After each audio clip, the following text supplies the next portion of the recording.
These are really cool projects to work on. Chairs like this, they're just difficult, and I like the challenge of it. I like the kind of challenge of forward thinking, which to me is one of the best pieces of building furniture. Is even though you're going to be doing this step really dictates maybe 3, 4, 5 steps down the road, and that kind of thought process is what draws me to furniture making more than anything. These specific chairs are just a combination of really cool design and just practical everyday use. And I think that's the best furniture, right? The best furniture is furniture that you can use every single day and not even worry about it. You're gonna bang, you're gonna beat it up. It's still, at the end of the day, is going to look beautiful no matter what you do to it. And with a chair that's built well, it's going to be around forever.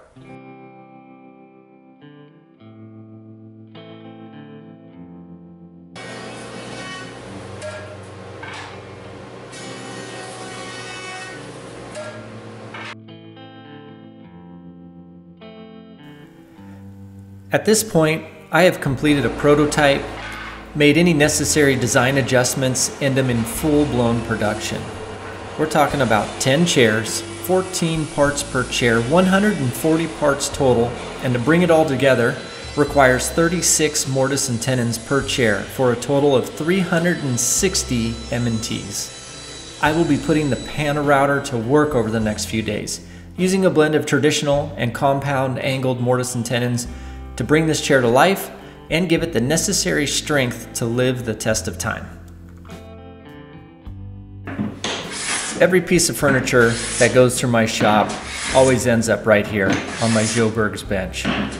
Hand tool work to me is a really important piece of what I produce and what I do in this shop.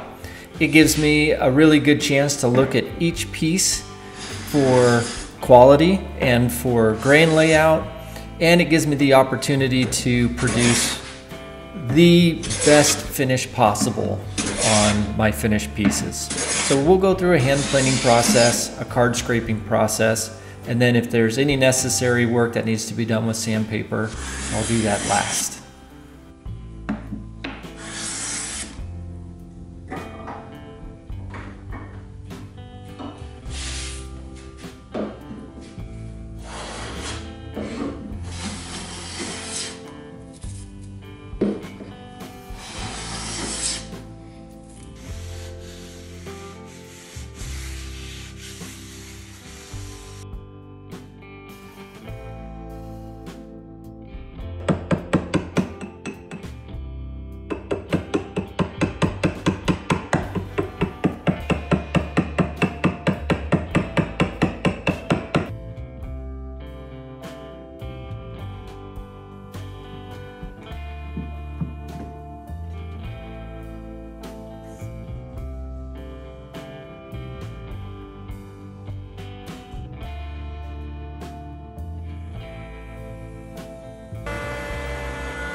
As each piece gets finished and is tuned perfectly flat, then I make the transition over to the panel router and do any final joinery that's necessary. And as you can see, there are a lot of parts on a project like this.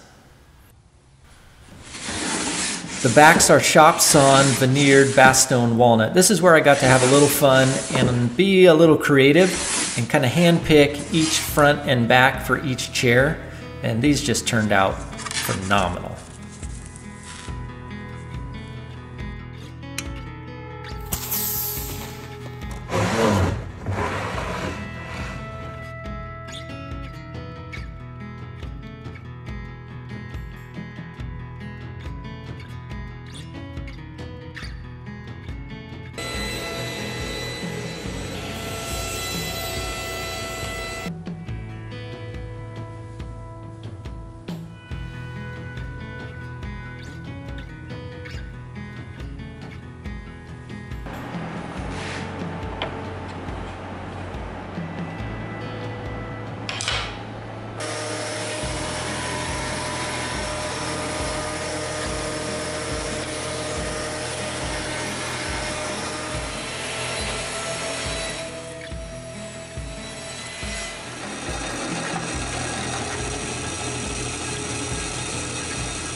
Once each chair came out of the clamps, I had a chance to get a feel for any little last touch-ups that I needed to do with respects to leveling and to make sure that I had the chair lean back angle just right.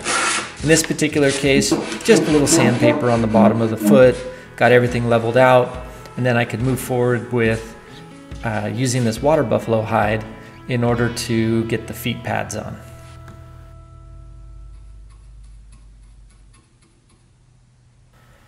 I absolutely love this touch. I think it adds such a nice little piece of class to your finished piece of furniture.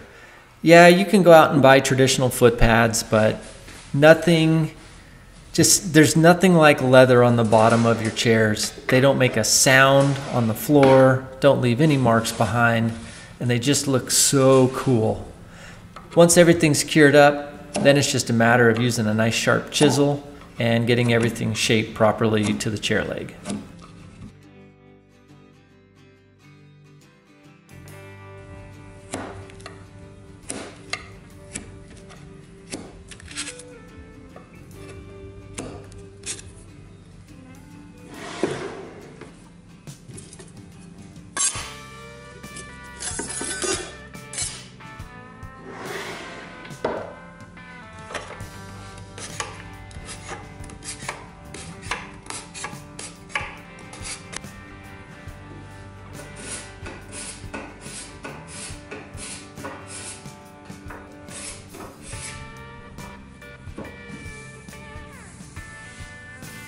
At this point, everything is just about details. Going through each individual chair with a fine-tooth comb. So if that means a little additional card scraping, a little additional touch-up around the joinery, and just getting everything its own little finished, just final little touch. Part of the tricky part when you make chairs like this, at least for me, is that each chair back and each shoulder rest is individually fit to each chair. So they each kind of have their own little nuance and need a little touch here and there in order to flush up perfectly.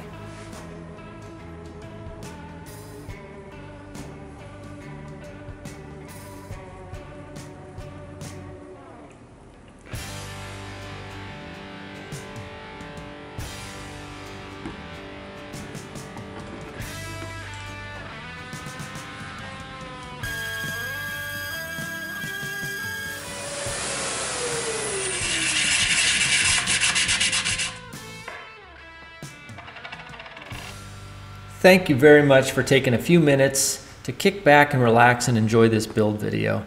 I absolutely love building furniture, and I really love designing furniture. I never thought in my life that this is something that I would just have such a passion for, but as I've gotten better at it and learned more about building furniture and how furniture works and going to some of these amazing classes that I go to, it just has transitioned from a hobby to a true passion. So I really enjoy you following along, and I hope to see you again soon.